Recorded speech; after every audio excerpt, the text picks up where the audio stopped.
Good evening, good morning, and good afternoon. This is Kinetic Chaos Podcast number 51. I am your host, Will, joined as always by my good friend, Wes. How we doing? Fantastic. Having fun this weekend?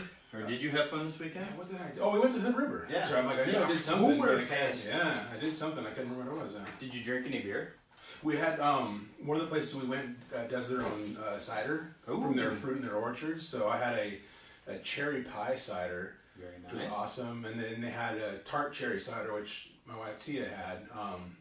They had pear and peach and a whole bunch of different stuff, basically using all the fruit in their orchard to make their own hard cider. Now, where was this place? It was you said in Hood River. In Hood River, yeah. It's Draper Girls Farms. It's, whatever high is that, 35? I don't even know what highway that is. Yeah, it is 35 going up to the Mount Hood. You go up to the 84, up to the Hood, exit 64. Oh, okay. And then you just head south on whatever highway that is. And then, I don't know, maybe like 4 or 5 miles or something like that, and then it's right there. Very nice. So, yeah. So, did you have any schnitzel, lederhosen? No, they had one of the places we went to had tamales. Tamales? Yeah. That's your traditional Oktoberfest. That's right, you know it. Were they sausage stuffed tamales? No, they were shredded pork. Really? Yep. Very nice. And then... that is an odd thing to have. It is. A little odd. What was the... It's delicious. Anything else? Any sauerkraut? Anything like that? No, I partook in some apple cider donuts. Wow, okay, so break that down for me because I've never heard anything. Is that like they make it with apple cider? I'm guessing so. I don't know, but I'm guessing so. They're home. They fry them right in front of you. They're fresh made right there. So do they have the two sticks, like the giant chopsticks that you flip them with? Yeah. Very nice. But yeah, I mean, they take them out and they have the nice crisp on the outside. They're just like doughy in the center. Oh man, it's like a perfect donut. How many dozen did you have? Six donuts for $5. Very nice. So Very nice. 6 for $5. That's as good or better than what's that place everyone goes to? Krispy Kreme. Krispy Kreme, yeah. Probably a better donut than Voodoo because it's not a day or two old. Because you watch them actually cook it in front of you. Yeah, exactly. So that's a bonus thing. What did the kids think of that? The donuts or everything in general? No, everything in general. They loved it. Did not want to go. They didn't want to. It's always a struggle trying to leave. Yeah. Well, I know Alden sometimes likes to, get the attention whenever the food's around. He likes to scream and yell that, Dad, give me more. Yeah. But you're always hogging the donuts. No, he was running all over the place because that one place had goats, and so the kids were wanting to go see the goats, and they're just going nuts there. Then you have to make sure that you clean your hands. Yeah, they got a hand washing station. Yeah. You want to get goats someday. Yeah. We'll see how that goes, but goats are one of those things that are actually pretty cute. So yep.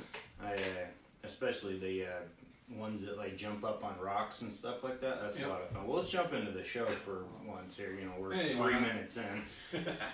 Let's start with something good that happened to us since, it's been a week. We have to apologize. We did have a little issue come up on Thursday, so we had to postpone our interview with Larry Hoff, and we'll get that rescheduled here in the very near future. And Thursday's show, we'll move that to next Thursday, but today we're going to get going with 51. We got a very loaded show, as one could imagine, with everything going on in the world right now. So why don't you give us what good happened to you? Basically, I just went over. Yeah, so I'll use that. Definitely, that was a lot of fun. As always, we go there at least twice, if not 3 times a year. We cruise to Hood River. Just Hood River in general. Yeah, see, for the different seasons. Yeah, I've been up there wine tasting and stuff at that what is it, Air Museum or whatever up there. They have they do this huge wine tasting thing right there. It's or maybe it's not even an air thing. They have airplanes, but they have cars. And all kinds of stuff. We drive by them on the way out of there. It's part of the little loop deal. Yeah, I know what you're talking about. It's like, I can't remember. I think it's in the spring when it is. I don't really remember because it's been several years. But the whole Hood River area is just gorgeous. It's pretty hard to beat, and then you can go up. We've done that train thing where you get on the train and you go up to, was it Parkland? Yep. And I've never been on, that is probably the first time since I lived in Alaska, so some 30-some years ago that it's been since I've been on a train. So that's a lot of fun. Someday I want to jump on Amtrak and head north. So anyway, well, something good that happened to me is that we got my parents moved, and anytime I can complete moving, that's a good thing. Kind of like painting. Painting is probably worse than moving. Yeah. Even though it's not as hard on my body, I would rather move, I think, than paint anything. Yeah, it's a toss-up, but they're both pretty bad. Yeah, they're no good. And the other, we'll have a 1B on what good happened is we are in our final digs, our inside digs here. Mother Nature is rearing her ugly head, so we're going to be set up inside for the very near future, but we are only, 5 weeks away from Election Day coverage? 5 weeks from tomorrow. Tomorrow, that's right. That is damn exciting. Yep. Because now that we've got our digs, we're set up. I'm thinking over there behind the camera will be where the bar will be set up. There you go. We're going to have some cocktails. We're going to have some lots of tacos, nachos, who knows, whatever else. Maybe we can get some people to swing by and give us some insight, some fun, because as the night goes on, I'm sure we're going to, as the margaritas flow, so will the information. That's right. Come about 11 o'clock, it'll be a lot of fun around here. So, well, our good news story is we got an 80-year-old Marine vet that's going to be awarded the Medal of Honor. Medal of Valor. Medal of Valor. That's all right. I'm sorry, the note says honor. Does it? Yeah. Oh, wow. I don't know. I'm going to talk to the editor. Yeah, no kidding. Somebody messed up the copy there. So this is John Conley. He led the Marines. He's a Vietnam vet. He led some Marines into battle there. His unit sustained heavy injuries, and he actually personally carried a lot of people out of there that were injured. And then, in so doing, while he was carrying people, he got shot himself multiple times and still trucked on. Well, that is valor. Yeah. To the nth degree. Yeah. So pretty cool. After all these years, he's now 80 years old, and he will be awarded that medal. We seem to find a lot of these stories that focus on old people, and it's really neat that things come back around to them when they have been skipped over for so many years, but they finally get that recognition. Yeah. The one thing that you don't want to see is, if somebody passes on before they receive posthumous recognition is not nearly as good as if you're around to see it. Yeah. But it's always good, whether it's a 96-year-old guy getting his wallet back or this guy getting the Medal of Valor. So, well, first up in the hot sheet, we've got Brett Kavanaugh's hearing has wrapped up, and it sounds like the Senate is getting ready to investigate who leaked his accuser's name. Yeah, that's a separate issue that's going on. It's kind of spun onto a little bit of a life of its own. So the hearing itself, that is to say the secondary hearing in which they heard from both parties in regards to the sexual assault allegation, that has wrapped up. And right at the end, they threw a curveball in there, in that they were going to, and they did. Trump instructed the FBI to investigate 2 of the claims against him, and gave him a 1-week time frame, which is legit, because otherwise it's going to drag on 2 years, like the collusion investigation, if you don't give them a time frame. So I mean, if they can't find something in 1 week, I don't know what they're going to find. So I mean, I'm glad to see that they did put an end date on it. Today I read that Senate Majority Leader Mitch McConnell said that they want to try to get a vote going starting on Friday. That would be 1 week. Right, exactly. My big thing is, are they going to be able to dig anything up in that amount of time? Is that sufficient time to meet everyone's demand? I would think so. I mean, depending on how many agents you assign, but I mean, if you assign 15, 20 agents, they can scatter all over the country and turn up a bunch of stuff in pretty short order, I would think. I did read today that the principal supposed witness to this all, his friend, is it Mike? Not Mike Judge, that's the no, I believe it's Mark Judge. Mark Judge, thank you. Yeah, I knew something Judge. Anyway, the FBI did. Am I correct? Exactly. Yeah, the FBI did interview him today, so they've already made contact and got him interviewed. So and I guess the other thing that was on the docket too was they were going to go to Yale, or not go to Yale, but seek out all of his classmates that he went to Yale with and interview them as well. So it's going to be interesting. He did.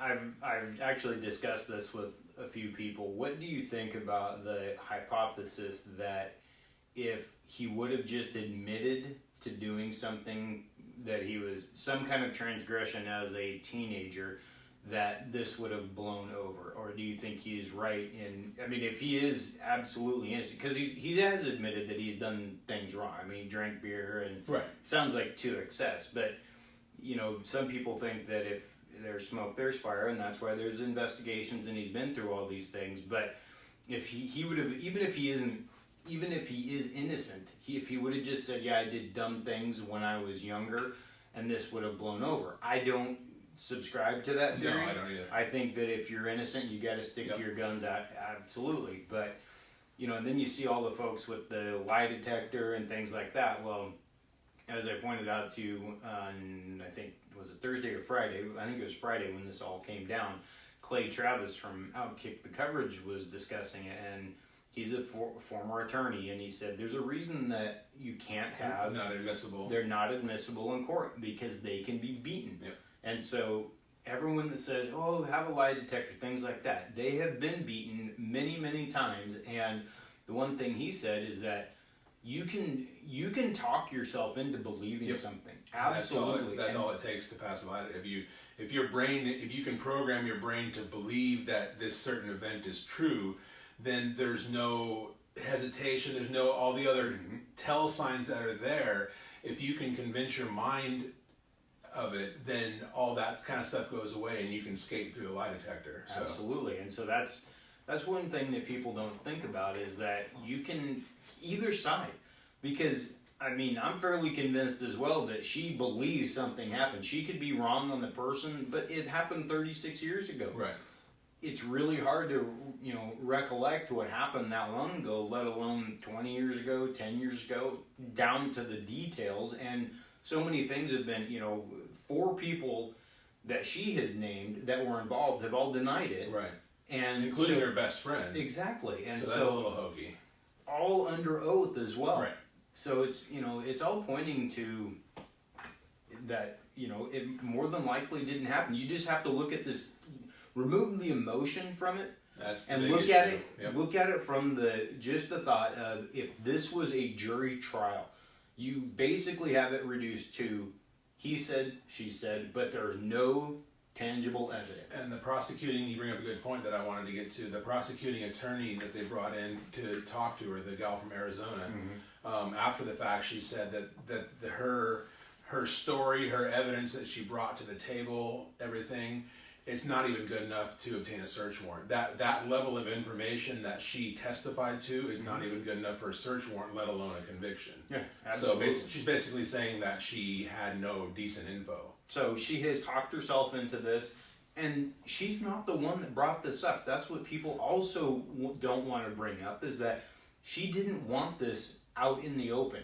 at all. Yeah. And so she has been kicked or dragged into this kicking and screaming. So it's one of those things that, but again, emotions and it being politicized for gain, which is the absolute worst of all of it, in my opinion. That is what has made this country devolve into what this is, which is a giant, shit show like usual. Yep. So, anyway, let's jump into number 2 here, and that's that President Trump is. It sounds like he's going to hold off. In fact, I was reading something about this, holding off on firing Rod Rosenstein, and I mean that would be a disaster. Just politically, I think, if he did that. And it was very interesting. This all stems from about a week ago.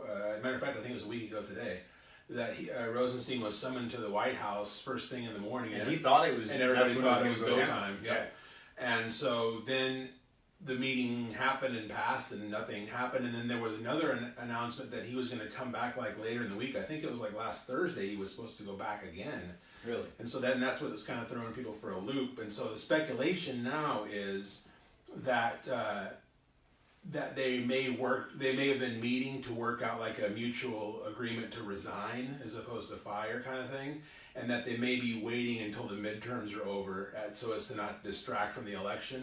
And then once the midterms get through and that dies down, then maybe he'll quote unquote resign at that point. I can't see that happen. I mean, absolutely, I can see it happening, right. But there's a lot of political implication to this, and whether he is fired or if he quits or whatever. Right. But it's one of those. I wouldn't want to say cloak and dagger, but there's just so many little tentacles that are off going on that it becomes a domino effect. Yeah. If he goes, then all these other things that happen. Yeah. So this one, I want to say that this next story we're going to jump into, because I just have to say jump into, we have to take it with a grain of salt, because the newspaper, if I'll even call it that, which is the Sun over in The UK. You got to take them with a grain of salt. Yeah.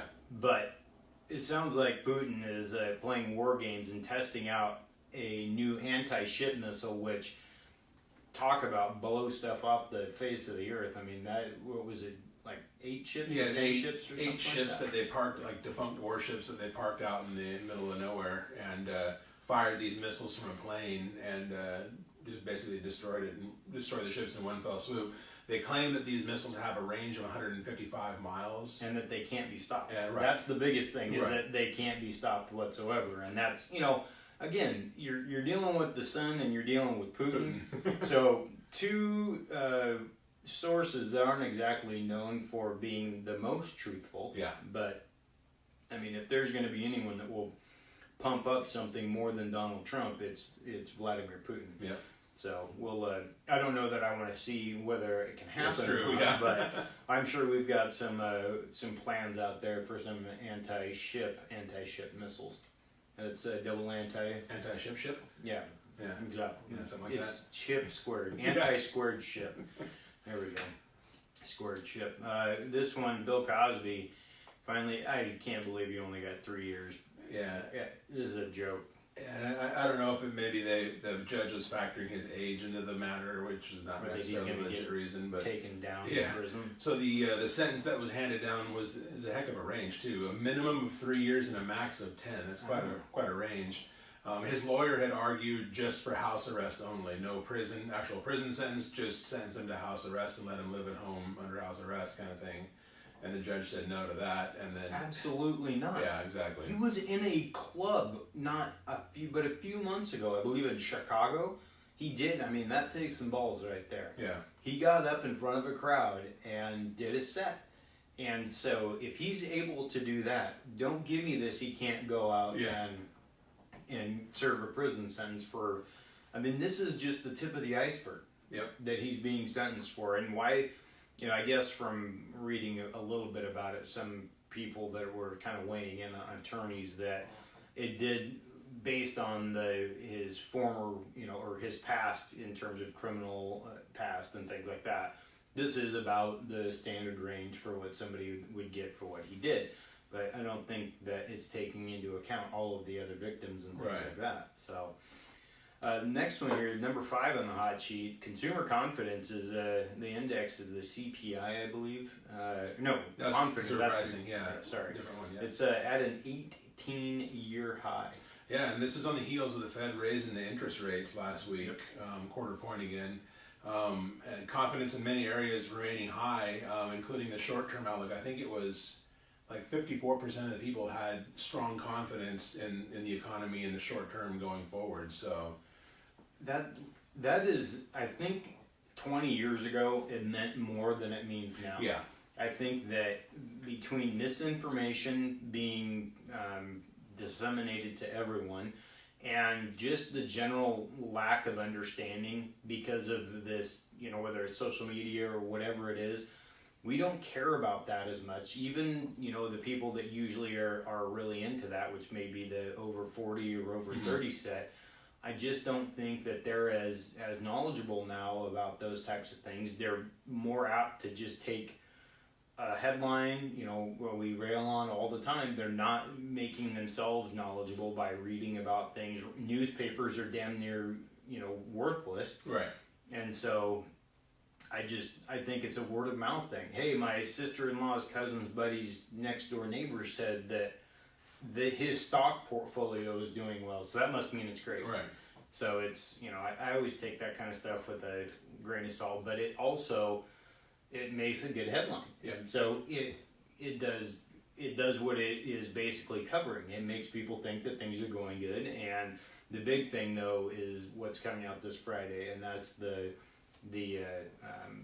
wages report. Yes. We're going to see that, and that because wages have been flat. Yes, unemployment is incredibly low, and and all of that, but people aren't making more money. Right. And so that could have an impact in the next couple of years on how everything's going, especially with depreciation in the real estate market and whatnot. So, well, it's flashback follow-up time here, and we could do this one every week. We could do this one every show. That's right. And we damn near do. That is that tariffs continue to hit home, and this time Ford has released an impact statement on what is happening to them.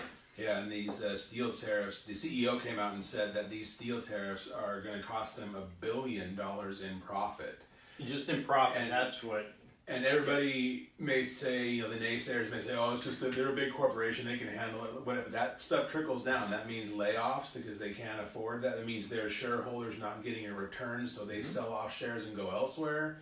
That can lead to a trickle-down effect that just negatively impacts things on down the line. So just because the company takes this hit, it doesn't stop with the company. It's going to affect the employees and shareholders and on down the line. Absolutely, and people are always railing on what the price of a stock or something like that is, or big corporations making all this money, but we also have to remember that us, the investor, as we sit here with our 401ks, or whether it's discretionary fund or a retirement account, we're the ones that want to see those returns, and exactly what you said. If we're not getting those returns, guess what? Yeah. We gone. Yeah. And so it's, and then you have the employees, and they do have a union that's kind of in control of that to some degree, but it will affect us. And then we also have the fact that prices of cars, as we covered last week, are at an all-time, or at what, 20-year high? The differential between new and used, the gap is at a big time, high, at least, was it 10, maybe 20, I don't know, anyway. It was quite a long time. Quite a long time, so. You're asking me to remember a week ago, come on now. It's a long time ago. Yeah, exactly. So, well, let's hop into the trifecta. Nice. The FBI is getting ready to probe allegations against Kavanaugh this week, and we kind of covered that. We kind of rolled into it with the hot sheet. We kind of ran along on hot sheet 1, which actually bled into this trifecta topic here. So, the story was what we had talked about pretty much is that they were going to interview some of his Yale classmates, and that they want to wrap this up by week's end so they can move forward. And the thing that we need to remember is that the whole idea of doing the 1-week investigation was Senator Jeff Flake's idea, I believe. Right. That was kind of one of his sticking points. And the theory behind that is that he was cornered by Democrats and kind of given a little veiled threat that you better do something besides just let this skate on through. Why didn't everyone get that? I'm asking. Well, because he's the quote unquote the weakest of the bunch. I mean, he's a very centrist Republican, very easily swayed by the other side. I think. So I think that's probably why he was targeted. It's and again we're politicizing it. Yeah. Now somebody's getting threatened, if that is what the issue is, that. We're going to use that against him to try to scare him into it, even if it's just a week. And more importantly, what you had said previously on our first hot sheet is that the whole leaking of her name, of Dr. Ford's name, now that's come under scrutiny. It came out of Feinstein's office. Well, she denies that. Of course. But now, I don't know if it was Lindsey Graham or one of the other guys on the panel wants to open up this own spin-off investigation into who leaked that name, because it was not supposed to have been leaked, and the only people that had that name were Feinstein and maybe one or two others on the Democrat side. So the leak came from somewhere on that side of the aisle, it's gonna it's gonna keep going because it's gonna be a tit for tat, back and forth kind of deal. So. Absolutely. Now we could break down Lindsey Graham's his slam dunk 360 just coming from the rafters at the hearing on Friday. Epic takedown. It was, and he was exactly right, and I'm glad that somebody kind of had the cojones to step up, and knowing that he has to deal with all these people every day, but it needed to be said. Yep. It was absolutely, he was spot on, and what I'll try to do is, I'm sure there's a YouTube video out there that I can grab and drop into the show notes for tomorrow, but I mean, I'm thankful for that, because the way, going through his yearbook, and maybe it was a mistake. What do you think? Was it a mistake on his part to bring the yearbook out? Yeah, I don't see why that was necessary at all. Because you just open yourself up right, for exactly. more, tearing apart. Yeah. So I don't know that was, something good on his part, but I also think they probably thought that they could grab something in there and run with it, and that did not work well for them. And one side tangent on this thing that I thought was very interesting that I read about and the other day was that during Dr. Ford's testimony, she's got a doctorate in psychology, and so during her testimony, she kept using these phrases about the internal functions of the mind and how you compartmentalize it and all that kind of stuff. And they went back after the fact, and maybe, I'm sure the naysayers will say, oh, just because she was under stress or whatever like that. But they said a lot of the terminology she used was wrong. Really? So they said, it's kind of funny that here's this psychology professor who has a doctorate, and she's using the incorrect terms to describe how the brain stores and recalls stuff. So they thought that was a little strange that she would be using wrong terms. But like I said, then their excuse, the other side's excuse would probably be, well, she was under stress, so... But she knew this was coming. She was obviously prepared. She had many people out there, I'm sure, that were having discussions with her, getting her prepped, I'm sure she all was of that kind of thing. Yeah. Oh, absolutely. Yeah. And so the one thing that I would think is that she went in there with big word syndrome, knowing that the crowd she is speaking to has no idea what she's saying. Yeah. And so they're going to, it's the old adage of, baffling with your bullshit and, that kind of thing. That's what it sounds like to me. You can go in there and it's like you and I walking into a 5th grade classroom. Not to say that Congress is like a 5th grader, but maybe. But we could go in there and we could use all kinds of big words that if we were around other adults, it would mean, it would almost be a normal discussion. But when you're using psychology terms in a psychological way, you can wow them, especially when you have half the audience is rooting for you. Right. They have a rooted interest in seeing you do that. Yep. So we'll see how that goes, and I'm interested to see what happens on Friday if they can get this thing concluded by then. Let's put a number on it. What do you think it's the chances of it actually concluding on Friday? Oh, of it getting done on time? Oh boy. You think it's above 50-50? Maybe a little bit. I don't know. I wouldn't go below a 50-50 chance on it, but I don't know. I think it's pretty dang close to 50-50. Yeah. I think that somewhere along the way, because the longer they drag this out, closer to the midterms, the more they can continue to drag things up, and other people can come out of the wall. And these other two accusers, we're not hearing anything about them and whether they have a leg to stand on or anything like that. Do you have something to add with that? Yeah, you brought that up. The other two accusers is the FBI is investigating the claims by Dr. Ford and the secondary lady, and I forget her name. And then there's a tertiary person that came out. Speaking of big words. Big words, there you go. And that's the person that lawyered up with Avenatti. Okay. Is that third person. Yes. And because there's no better attorney for exactly. So she's just a big mess. But the story behind her that I found very interesting, on a side note, is that we all know how Trump loves to rail against the New York Times, the failing New York Times, as he always says. Right. The New York Times was presented with her story, this lady number 3, presented with her story. They ran a quick fact check and they found 0 corroborating evidence, and they said, no, we're not printing this.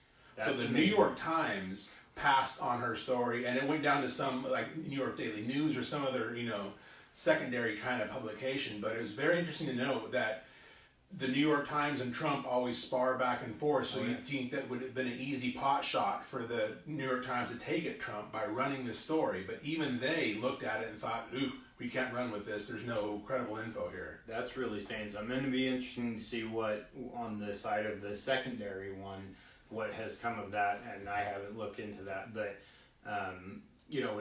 none of them have had none of the other two have had the spotlight shown on them the way that Dr. Ford has. Right.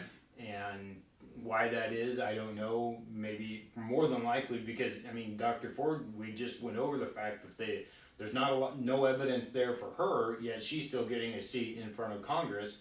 in the Senate, but the other two aren't getting any play whatsoever. Right. So we'll see what happens with that. But I'm sure they're going to try some kind of stall tactic, because the closer it gets to the midterms, the less chance I think of him actually getting through. But Right. again, like you said, I think you said a couple times, be careful what you wish for, because the next one up could be 10 times worse. Knowing that, if we do go through the midterms and the Republicans lose some control, well, we'll see how that affects things. Yeah.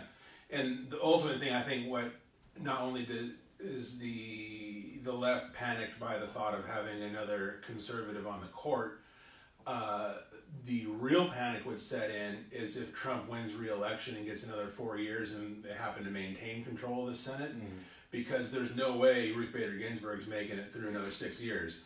So we're gonna have death pool on that, or she's just gonna have to bail because she's already 970 3 steps into the drunk tank because she's falling asleep at the State of the Union all the time. So anyway, she's not going to make it through another 6 years. So she would probably be the next to bail, which means it would be heavily stacked conservative if Trump stays on board. So I think that's the bigger panic right now, is the thought of, wow, if he wins re-election, then all hope is lost basically for the left. So. Yeah, that'll be.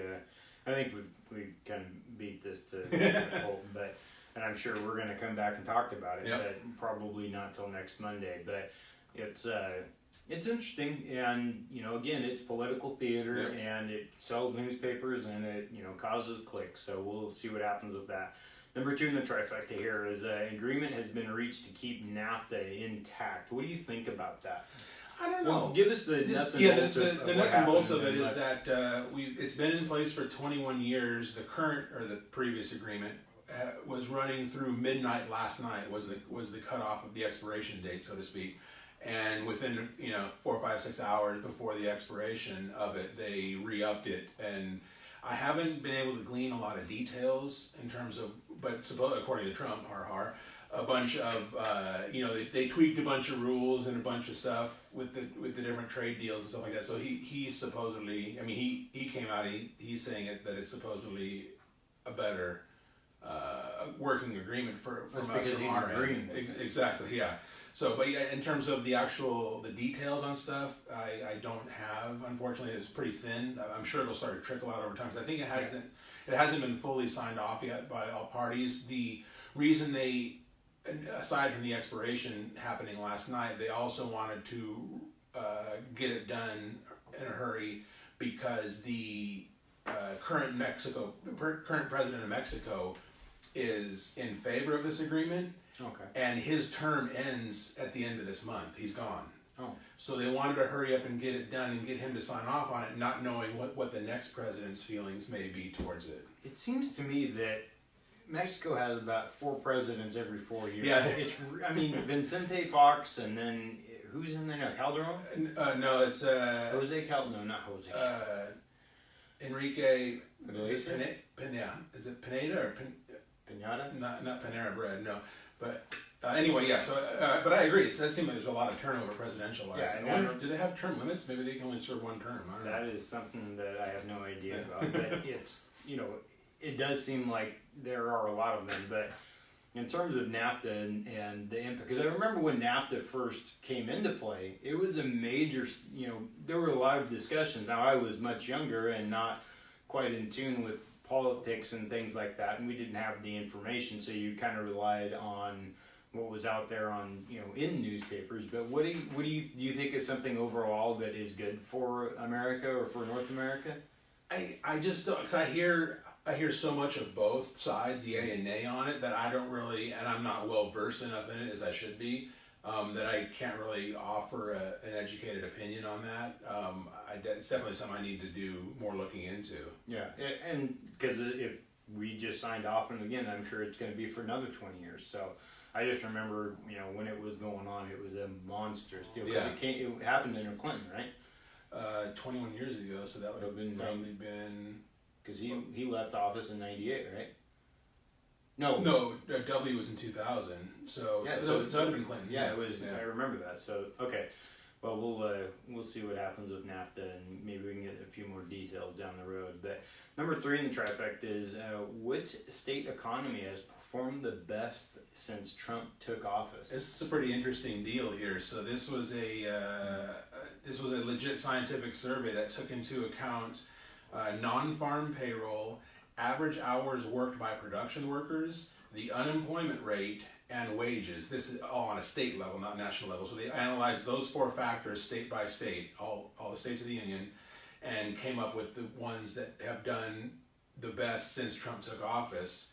And I was pretty surprised. Did you look at it? I didn't look at this one, and so I kind of wanted. I got the top 3 and the bottom 3. Okay, so I kind of wanted to see if I could guess it a little bit. Yeah. So based on what he kind of ran on, I'm going to say it's going to be somewhere in the Northeast that did really well. Oh, and I apologize.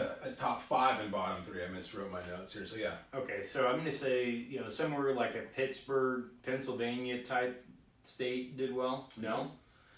Okay, go ahead and lay it on me. I won't waste everything. No, number 1, New Mexico. What? Yeah. Because of the wall? Yeah. I mean, that hasn't been built. And it's very interesting. It's a lot of these are the top 4 are Southwest. So number 1, New Mexico. Number 2, Nevada. Number 3, Arizona. Number 4, California, which is kind of weird because you think of a lot of the taxation issues and the negative migration and that kind of stuff. Yeah. And then number 5 was Georgia. Well, I think Georgia probably has a lot to do with the film industry. Yeah. Because the film industry in Georgia has... That's right. I mean, it has grown exponentially over the last 10 years. All kinds, from The Walking Dead to a lot of those shows are filmed in Georgia. You're right. So that could probably have something to do with it. It has nothing to do with Trump, but... Yeah, so the bottom 3, kind of interesting. Number 48, Maine. Okay. Number 49, West Virginia. Where the coal is, and he ran on coal. Right, that's kind of funny. And number 50, I was kind of surprised at, Louisiana, dead last.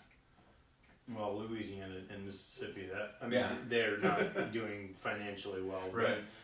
That's, I wonder, do we have any basis for what the science behind this was? I mean, what were they ranking? What was the best thing about... Or what did they put strength on? I don't know if it was equal weight on those 4 topics. I mean. I don't know. I don't know if they were equally weighted or how they weighted each of those 4 criteria. I'm not sure. That'd be interesting. But I do find it interesting that it was in the Southwest, though. Yeah. And they're not particularly known for being, producing a lot of things. Right. So, that's interesting. So. Well, something that I'm going to add this on here just because I thought it was funny. So I heard President Trump today. This is a, number 4, not a number 4, but we was talking about him and his... Wes is enjoying the gummy bears that we have about 800 pounds of. And I made the mistake. No, it wasn't a mistake. I gave him one of them. I said, "You want one?" He said, "No." And then he had one. And it's a slippery slope. It is a very slippery slope. Once you eat one, then you're toast. Exactly. So I'm piggybacking on this with what I wanted to talk about. And that's that I heard Trump say that he's never drank a beer in his life today. What do you think the chances of that really are? Because we always hear about how he takes things and completely blows them apart and flat out lies or whatever. I just want to know what the chances of him, because he was talking about Kavanaugh, of him never drinking a beer. From a dude that puts ketchup on steak, I don't know if I can take his words with any sort of sincerity. But no, I find that very hard to believe that he's never had a single beer in his life. Now, he may not be a drinker. That's fine. Right. That could be. Yeah. That's great. But to have never had a beer, I find that incredibly hard to believe. Yeah, I think so. That's I couldn't get over that, and I thought it was funny because you said that you'll have one. Yeah. And that's kind of how beer goes, you have one and you do it when you're younger or whatever, but to have never had a beer, I don't know if I've ever met a guy that has never had a beer. One way or another. Yeah. Especially at the high-profile events and having to please donors or whatever it may be, not having had a beer seems like a really tall order. Maybe those are the highfalutin cocktail parties, so you're drinking the martinis. No, he said he doesn't drink at all, which I can maybe understand, but again, why go to your whole life? Just say I don't drink. Great, leave it at that. But to say I've never had a beer, now he opens himself up to somebody saying, well, I was there in 1987 and you had 2 beers, whatever. Yeah. Anyway, I thought that was pretty funny. So, well, we're running along at a pretty good clip here. We want to go over what's going on with some shows in the upcoming time and things like that, since we have a little extra time. 1 week from today, we are going to record our next business installment. That's going to be with Brianne Johnson. 1 week from tomorrow. What did I say? You said a week from today. Oh, well, as you're really hearing this on a podcast. Oh yes. No, I screwed up. You caught me though. So yeah, a week from tomorrow, that being next Tuesday, we are going to be interviewing Brianne Johnson, who is the director of marketing for DeWill's Custom Cabinets. I'm tripping over my words here. So looking forward to talking with her and seeing, because in the little I know of them, they seem to have a very far reach, like nationwide. And I want to ask her, even international exposure, they have that. But I mean, from a company that's based right here in our county to have a nationwide reach is a pretty big deal. Absolutely, and we're going to try to do Facebook Live for that so that we can get some shots of. We're actually going to be in a DeWill's kitchen, not at one of their shows or anything like that, but we'll be in a kitchen that was recently completed, and we'll give you guys an idea of the high quality, everything that they have going for them, which is, it is absolutely beautiful. I've been in this kitchen, and so I can't speak highly enough. Everything down from the cabinetry, all of that, to the lighting. The lighting is one of my favorite things, especially the way that kitchen pops when you stand back from the entry or something like that, and we'll let them know that this is actually your parents' house. So that's where when we actually chose that to interview her, is so that we can let you guys in on what it is that they do and how quality or how high of quality their craftsmanship is. And so it's going to be a lot of fun to get her take on business and like you said, the reach and things like that. And so we got that coming up, and then we're going to get Larry back on. Do we have any idea of when that could be? No, I'm still efforting on that. May go to a function where he'll be at tomorrow. Still waiting to get the nuts and bolts on that, but I may chat with him tomorrow if I'm there. Otherwise, I'll try to get in touch with his people, and we'll see if we can get him back on before Election Day. Yeah, absolutely. And then we're going to have another sit down with Tracy coming up, Tracy Dorio at Dorio Construction on the Thursday the 25th, I think is what that Thursday the 25th. We're going to do some barbecue, we're going to do some cocktails, things like that. Whole idea being that we're going to try to turn Tracy into kind of a monthly visitor with us and get his take on local real estate, home building, things like that. And we've got some other fun stuff planned for that in the near future. Well, we don't really want to get into that quite yet, but some interesting stuff that had to do with this home. So, and then of course we've got election coverage coming up that is on, what we were talking about, I think right before we jumped on air, or when we were on air, doing the, taco bar and all that kind of stuff, going 4 full hours. What's our goal there? I don't know. I think our starting goal is to hit the air about 7. Yep. And then roll with it for as long as it takes, I guess. So. I think that we'll have we've got the monitor up here. We'll be able to put all kinds of numbers up there for we'll have all the websites, that kind of stuff, so we can throw that up on there so you guys can see that. And I'll move out of the way so that you can. We'll get some big wands here.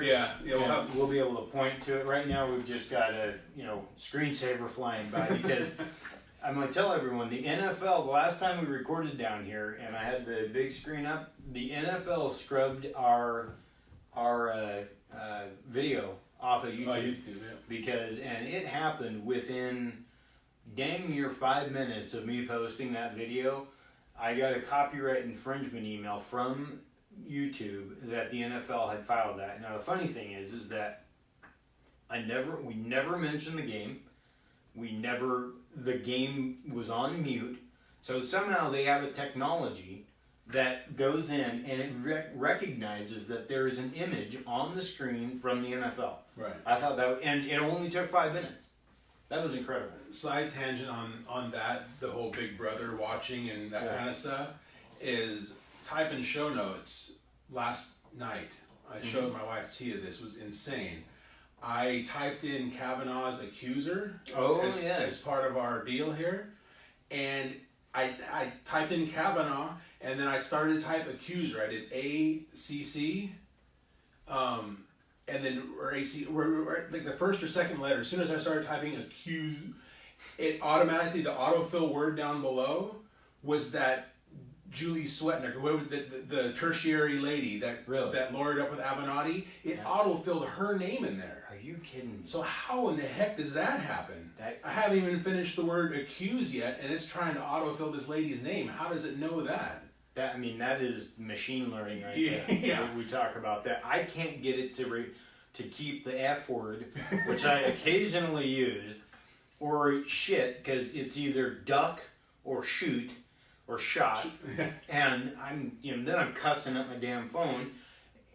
So I can't get it to remember that, but we've got that coming up. The predictive text, and not only is it predictive, which I can understand if you're formulating a regular sentence, it can kind of guess what word is going to be next in the sentence. Well, absolutely. But to pull somebody's name out off of me saying Kavanaugh and starting to type accuse, and it goes and pulls somebody's name and throws it in there, that's crazy. Wow. I was stunned. Yeah, I thought it was a glitch at first. I'm like, no, I didn't type her name. What is that? So I deleted it back, and I did it again, and her name popped up. I'm like, Tia, check this out. Look at this. So I did it like a third time and showed her. And it still worked? Every time, yep. Wow. It was weird. That is crazy. Well, we'll... I can't get it. When you told me that earlier, I was like, that is nuts. Yeah, I was stunned. I've never seen something like that. Yeah, and me neither. So, also some stuff coming up. We have KCP Kids, and I want to encourage you. We actually got a request for some stuff on KCP Kids, and I want to extend this to Kinetic Chaos as well, this podcast and show. If you guys have anything that you want us to talk about, cover, anything like that, shoot us an email. Just admin@kineticchaos.com. Put a Facebook post up, Twitter, Insta, whatever it may be. You can reach us. If you search Kinetic Chaos, you're going to find a way to reach us. I've been importing and putting up a lot of recipe stuff. So we've got a whole food section now on, not a whole food, but a whole food section on the website. All you have to do is, the keyword is food, it's a category. So we're going to be putting a lot of our recipes on there, that kind of stuff. We're going to have food discussions and whatnot. Continuing on with the KCP cooking, we'll probably get an episode of that coming up here on the 27th. I was going to say, speaking of food, we got another little deal coming up with some pork belly burnt ends and college football. That is going to be a lot of fun on Probably won't record the college football game so we don't get shut down again. We don't want the NCAA coming after us. Because they're student athletes. They don't want you watching football or having that on the screen. So we got a lot of fun stuff coming up, and we'll only be building upon that. We're toying around with some other ideas for shows and whatnot, so keep an eye out. But yeah, we'll have KCP Kids will be on tomorrow night, and we actually got a request for some Minecraft discussion, so we're gonna put together some Minecraft/Fortnite. Derek got a solo win in Fortnite this weekend. We thought maybe he won the lottery or had discovered, I don't know, nuclear fusion. Because when it happened, holy crap! That was going to kind of lead me into my crunch time. But that was unbelievable. He was so excited for that. So with that, you want to get into crunch time? Yeah, I'll get into crunch time because I got like a heavier. You can cap it off with something light. It's just that, not to belabor the point, but it just drives me nuts. And that my favorite saying, and especially as of late with all of the ridiculousness going on, comes from Ben Shapiro, is that facts don't care about your feelings. Exactly. And the people that just either spout off or write stuff or whatever based purely just on emotion, they allow emotion to clog their brain, and it basically fogs them over. They can't process reason, they can't use logic, and that's what drives me nuts. So my crunch time is that just believe facts and believe evidence. Don't just go 100% emotion, because you've got nothing to stand on if you're just driving on emotion.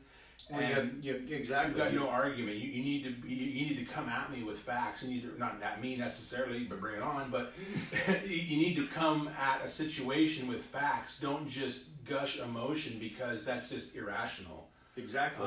And you're going to open yourself up to basically losing. That's the biggest thing. You don't go to a gunfight with a knife, and that's when you go with emotion. That's what you're doing, because you can be taken down with those facts. Now, whether you like it or not, I mean, there's a lot of things that I don't like, but the facts say, okay, I have 7 fingers. I can't debate that. The facts say that I'm not going to flip you off with my left hand, regardless of whether I want to or not.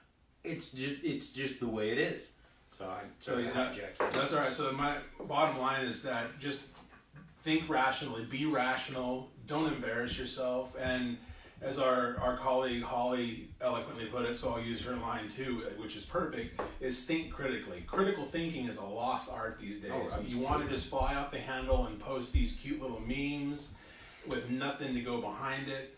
And one side note, then I'll get off my soapbox, regarding the memes, the big one that's going around now from the militant feminist websites and all that kind of stuff is the believe women thing. And that drives me nuts, because that in and of itself is blatant sexism, because you're saying that women need to be believed and not men.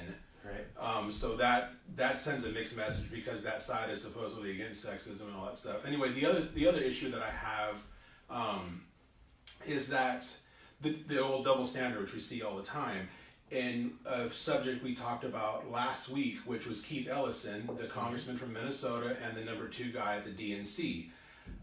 He has an accuser that has come out. Granted, the facts may not be, obviously they're not 100%, otherwise he'd probably be in jail by now. But be that as it may, the facts presented are stronger than what Dr. Ford has presented. This lady has a doctor's note talking about being abused, and there may not be the smoking gun evidence quite yet, but as it stands now, she has presented a ton more facts towards her alleged assaulter in Keith Ellison, as opposed to this other side of the coin that we're dealing with now with Kavanaugh. And my point is that I haven't heard anything about believing her. No. I mean, save for us covering it last Monday, I haven't seen anything about it. The headline have nothing to do with it. Right, but and all these cute little memes I see on the internet, the whole believe women, that's all regarding Dr. Ford. Everybody needs to believe Dr. Ford, but are we not believing this other lady that has a doctor's note detailing abuse by Keith Ellison? Why aren't we believing her? So you can't have it both ways. You can't pick and choose sides. No, and we need to just have a meme that says believe facts. Yep, to go back to what you're saying. I mean, that's what believe evidence, believe facts. Exactly, and so there's a lot of things, whether it's that we could go down, a crazy rabbit hole with, but the bottom line is, and that's why we have science, and that's what they base it upon, is the evidence and the facts, and that's how, when people are imposters, or they, we were going over that article online today, which I thought was fantastic, and I'm going to post that. Maybe either Holly or myself, she posted an article to our group chat on lying and the science behind it. And it was very interesting, and so I'd like to write a little bit about it. Maybe Holly will too. But that whole thing where in science people are found out because if they fib, somebody goes and checks the facts and figures out that they're lying. So anyway, my crunch time is, as I kind of alluded to, that Derek got to win in Fortnite, and and I'm not talking about him or just that particular game, but what gets kids excited anymore? There isn't a lot of things that they go bananas over. That is probably one of the most exciting things that I've ever seen him exclaim about or anything like that. I mean, last week he started both ways, offense and defense, in his third football game in his whole career.